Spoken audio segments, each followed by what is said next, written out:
Hello class 10 के robots. तो finally इस पार्ट में हम यूनिट 1 को एंड कर देंगे। तो शुरू करते हैं अपने लास्ट और सबसे इंटरेस्टिंग टॉपिक से। भाई एआई जितना पावरफुल होता जा रहा है ना, उतनी ही ज्यादा रिस्पॉन्सिबिलिटी भी बढ़ रही है, क्योंकि आज के दौर में एआई कोई गेम नहीं, वो रियल लाइफ डिसीजंस ले रहा है। और अगर एआई गलत डिसीजंस लेने लगे तो इसलिए एथिक्स और एथिकल फ्रेमवर्क्स का कॉन्सेप्ट बहुत इंपॉर्टेंट हो जाता है। सबसे पहले फ्रेमवर्क समझ लेते हैं। ये एक स्ट्रक्चर्ड सिस्टम या ऑर्गेनाइज्ड सेट ऑफ स्टेप्स है जो किसी प्रॉब्लम को प्रॉपर तरीके से सॉल्व करने में हेल्प करे। जैसे एआई प्रोजेक्ट साइकिल भी एक फ्रेमवर्क था, क्योंकि वो step by step process follow करता है। एथिक्स मतलब वो मोरल वैल्यूज और प्रिंसिपल्स जो डिसाइड करते हैं क्या सही है, क्या गलत है, क्या फेयर है और किस चीज से किसी को नुकसान हो सकता है। सिंपल लैंग्वेज में एथिक्स हमें इंसानियत के हिसाब से सही डिसीजंस लेना सिखाता है। तो एथिकल फ्रेमवर्क्स क्या हुए? ऐसे स्ट्रक्चर्ड गाइडलाइंस जो इंश्योर करते हैं कि डिसीजंस फेयर हो, किसी को नुकसान न हो, सोसाइटी सेफ रहे, ह्यूमन राइट्स प्रोटेक्ट रहे और एआई मोरली एक्सेप्टेबल तरीके से काम करे। ये बेसिकली मोरल प्रॉब्लम्स को सिस्टमैटिक तरीके से सॉल्व करने में हेल्प करते हैं। तो यार एआई में एथिक्स की जरूरत क्यों पड़ती है? देखो, पहले मशीन सिर्फ कमांड्स फॉलो करती थी, लेकिन अब एआई हायरिंग डिसीजंस ले रहा है, लोन्स अप्रूव कर रहा है, मेडिकल डायग्नोसिस कर रहा है, सर्विलियंस कर रहा है, एजुकेशन सिस्टम में यूज हो रहा है, इवन क्रिमिनल डिटेक्शन तक में इस्तेमाल हो रहा है। मतलब एआई के डिसीजंस डायरेक्टली ह्यूमंस की लाइफ अफेक्ट कर रहे हैं। और अगर एआई बायस्ड या अनफेयर हुआ तो बहुत डेंजरस हो सकता है। तुमने सुना जरूर होगा, आजकल डिवोर्स और ब्रेकअप एआई से कन्वर्सेशन करने की वजह से ज्यादा हो रहे हैं। बायस का रियल लाइफ एग्जांपल देखो। एक फेमस हायरिंग एआई सिस्टम ने वुमेन कैंडिडेट्स को रिजेक्ट करना स्टार्ट कर दिया था। क्यों? क्योंकि उसको जो ओल्ड ट्रेनिंग डेटा दिया गया था उसमें पहले से मेल कैंडिडेट्स को प्रेफरेंस दी गई थी। मतलब वही कि लड़का बेटर काम कर सकता है लड़कियों से। ये मैं नहीं बोल रहा, बल्कि ऐसा ट्रेनिंग डेटा में था। तो एआई ने ये सीख लिया कि मेल कैंडिडेट्स बेटर होते हैं। अब मशीन खुद सेक्सिस्ट नहीं थी, प्रॉब्लम डेटा और ट्रेनिंग में थी। इसी को बोलते हैं बायस इन एआई। और इसी वजह से एथिकल फ्रेमवर्क्स जरूरी होते हैं, ताकि अनफेयर और हार्मफुल आउटकम्स को पहले ही रोका जा सके। अब एक एक्टिविटी देखो, माय गुडनेस। ये एक इंटरेक्टिव गेम है जो दिखाता है तुम्हारे मोरल्स, पर्सनल वैल्यूज और हिडन बायसेस कैसे तुम्हारे डिसीजंस को अफेक्ट करते हैं। इस एक्टिविटी में क्या होता है, तुम्हें 10 चैरिटेबल डोनेशन डिसीजंस लेने होते हैं। हर बार तुम डिसाइड करते हो किसको हेल्प करनी है, किसको नहीं, किस सिचुएशन को ज्यादा इंपॉर्टेंट माना जाए। और धीरे धीरे तुम नोटिस करते हो कि हम सबके अंदर हिडन बायसेस होते हैं। मोस्ट इंपॉर्टेंट लर्निंग, अगर ह्यूमंस बायस्ड हो सकते हैं तो एआई भी बायस्ड हो सकता है दोस्त, क्योंकि एआई ह्यूमंस के दिए हुए डेटा से ही सीखता है। इसीलिए एआई को एथिकल बनाना बहुत इंपॉर्टेंट है।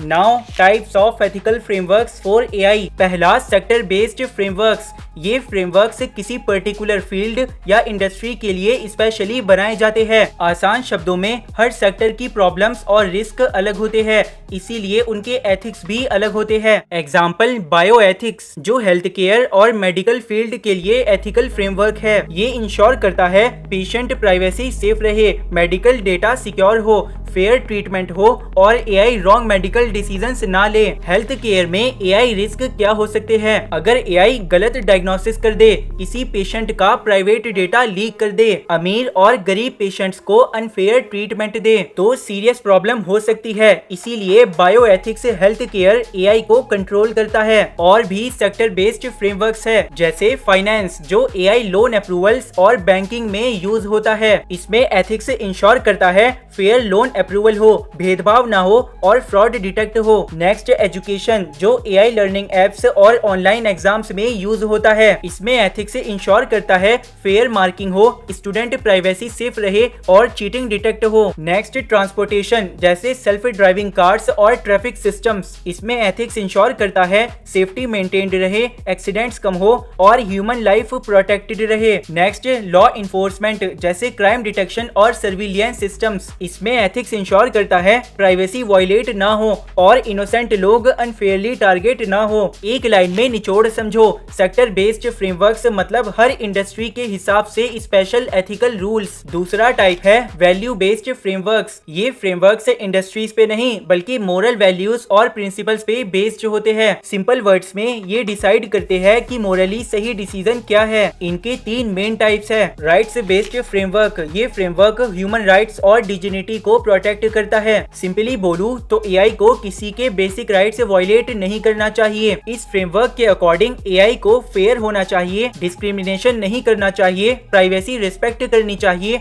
और इक्वालिटी मेंटेन करनी चाहिए। एग्जाम्पल, अगर एआई हायरिंग सिस्टम वुमेन को रिजेक्ट करे, किसी रिलीजन या कास्ट को अनफेयर ट्रीटमेंट दे, तो ये राइट्स बेस्ड एथिक्स को वायलेट करेगा। इसका फोकस यही है कि हर इंसान के राइट्स सेफ रहने चाहिए। Next, utility based framework. ये फ्रेमवर्क कहता है जो डिसीजन सबसे ज्यादा लोगों को फायदा पहुंचाए और सबसे कम नुकसान करे वही बेस्ट है। सिंपली मैक्सिमम अच्छाई फॉर मैक्सिमम पीपल। एग्जाम्पल, अगर एआई ट्रैफिक सिस्टम ट्रैफिक कम करे, फ्यूल सेव करे, एक्सीडेंट्स कम करे और लाखों लोगों को बेनिफिट हो, तो यूटिलिटी बेस्ड एथिक्स के हिसाब से वो गुड डिसीजन माना जाएगा। मेन फोकस यही है कि ओवरऑल बेनिफिट मैक्सिमाइज करो और हार्म मिनिमाइज करो। Next, virtue based framework. ये फ्रेमवर्क एक्शंस और कैरेक्टर पे फोकस करता है। ये कहता है कि एआई डेवलपर्स और ऑर्गेनाइजेशंस को ऑनेस्ट, रिस्पॉन्सिबल, फेयर और एथिकल होना चाहिए। इस फ्रेमवर्क का लॉजिक कहता है सिर्फ रिजल्ट इम्पोर्टेंट नहीं होता, डिसीजन लेने वाले की मोरालिटी भी इम्पोर्टेंट होती है। एग्जाम्पल, अगर कंपनी जानबूझकर बायस्ड एआई लॉन्च कर देती है प्रॉफिट के लिए,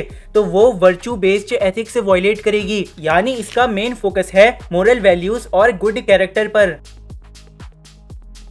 अब आते हैं बायो एथिक्स के 4 इंपॉर्टेंट प्रिंसिपल्स पे। तो देवियों सज्जनों, हेल्थ केयर में एआई यूज करना बहुत सेंसिटिव काम होता है, क्योंकि यहाँ बात होती है इंसानी जिंदगी की, हेल्थ की, प्राइवेसी की और फेयर ट्रीटमेंट की। इसीलिए हेल्थ केयर एआई के लिए एक स्पेशल एथिकल फ्रेमवर्क यूज होता है जिसे बोलते हैं बायो एथिक्स। इसके 4 प्रिंसिपल्स है। पहला, रिस्पेक्ट फॉर ऑटोनॉमी। ऑटोनॉमी मतलब इंसान को अपने डिसीजंस लेने की छूट और अधिकार होना। यानी लोगों को पता होना चाहिए एआई कैसे काम करता है, कैसे डिसीजंस लेता है और किस डेटा का यूज करता है, ताकि वो इन्फॉर्म्ड चॉइस ले सके। एग्जाम्पल, अगर हॉस्पिटल का एआई ट्रीटमेंट सजेस्ट कर रहा है तो पेशेंट को प्रॉपर इन्फॉर्मेशन मिलनी चाहिए, रिस्क और बेनिफिट्स बताए जाने चाहिए और उसको चॉइस मिलनी चाहिए एक्सेप्ट या रिजेक्ट करने की। मींस एआई चुपके से डिसीजन नहीं ले सकता। यानी फोकस है कि ह्यूमंस को कंट्रोल और अंडरस्टैंडिंग मिलनी चाहिए। Second, do not harm. Non maleficence का मतलब किसी को नुकसान मत पहुंचाओ। यानी एआई ह्यूमंस, एनिमल्स, सोसाइटी और इन्वायरमेंट को नुकसान नहीं पहुंचाना चाहिए। एग्जाम्पल, अगर एआई गलत डायग्नोसिस दे दे और पेशेंट का ट्रीटमेंट डिले हो जाए तो सीरियस हार्म हो सकता है। इसीलिए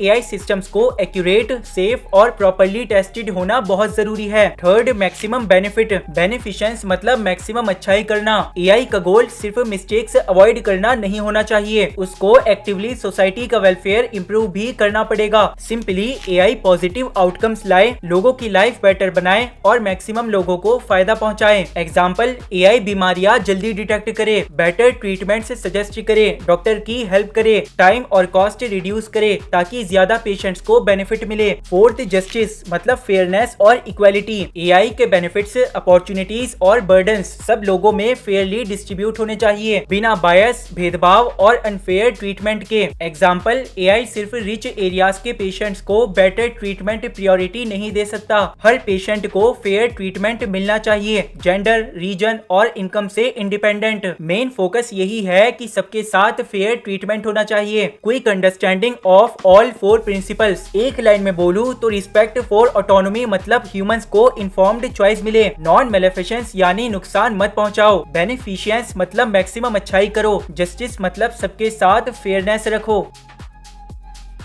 आओ एक केस स्टडी देख लेते हैं। एक कंपनी ने एआई सिस्टम बनाया, हाई रिस्क पेशेंट्स आइडेंटिफाई करने के लिए, जिसमें एआई डिसाइड करता था किस पेशेंट को अर्जेंट ट्रीटमेंट की ज्यादा जरूरत है। तो प्रॉब्लम क्या हुई, एआई ने इलनेस डेटा की जगह health care expense data use किया। मतलब जिन पेशेंट्स पे ज्यादा पैसा स्पेंड हुआ, एआई उनको ज्यादा सीरियस मान रहा था। परिणाम, वेस्टर्न रीजन के बहुत सीरियसली बीमार पेशेंट्स को लो प्रायोरिटी मिल गई, क्योंकि उन एरियाज में हेल्थ केयर स्पेंडिंग नेचुरली कम थी। तो एआई ने गलत अजम्पशन बना ली, कम खर्चा इज इक्वल्स टू कम बीमारी, जबकि रियलिटी में वहाँ के पेशेंट्स बहुत बीमार थे। अब बायोएथिक्स के 4 प्रिंसिपल से प्रॉब्लम का सॉल्यूशन देखो। रिस्पेक्ट फॉर ऑटोनॉमी ने सिखाया पेशेंट्स और डॉक्टर को क्लियर इन्फॉर्मेशन मिलनी चाहिए। एआई कैसे डिसीजन ले रहा है, कौन सा डेटा यूज कर रहा है, ताकि अंधाधुंध भरोसा ना हो और इंसान फाइनल डिसीजन ले सके। Second, do not harm. AI को ऐसे डिजाइन करना चाहिए जो पेशेंट्स को अनफेयर ट्रीटमेंट ना दे। गलत डेटा यूज ना करके हार्मफुल डिसीजंस अवॉइड करने चाहिए। थर्ड, मैक्सिमम बेनिफिट्स, यानी एआई का गोल होना चाहिए मैक्सिमम पेशेंट्स को बेटर हेल्थ केयर देना, यानी सिस्टम को इम्प्रूव करके एक्चुअली बीमार पेशेंट्स को आइडेंटिफाई करना चाहिए। फोर्थ, जस्टिस, यानी एआई को हर रीजन, हर इनकम ग्रुप और हर पेशेंट के साथ फेयर बिहेव करना चाहिए। बायस और डिस्क्रिमिनेशन रिमूव करना जरूरी है। तो आज के टॉपिक का रिकैप है, गुड एआई सिर्फ टेक्निकली करेक्ट होना इनफ नहीं है। एआई को एथिकल, फेयर, सेफ और रिस्पॉन्सिबल भी होना चाहिए, क्योंकि इंटेलिजेंट एआई अगर अनएथिकल हुआ तो सोसाइटी के लिए डेंजरस बन सकता है। एक लाइन में पूरा यूनिट, एआई पावरफुल तभी माना जाएगा जब वो इंटेलिजेंट भी हो, एक्यूरेट भी हो और एथिकल भी हो। अब तुम जितना ज्यादा लाइक शेयर करोगे उतना ही जल्दी नेक्स्ट यूनिट मिल जाएगा। प्यार मोहब्बत में होता है घाटा। सलाम, नमस्ते, बाय बाय, टाटा।